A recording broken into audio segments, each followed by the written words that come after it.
In this video, we will show you how to add additional time. App must support 16 kilobytes memory page size on the Google Play Developer Console. How to do that? First, you can just open the unread notifications and select related notification and click view details.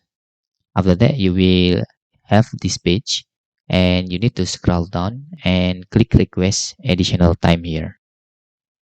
Just click this and provide a reason. For example, these two.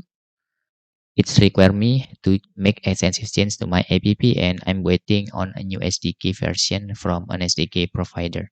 Just click request.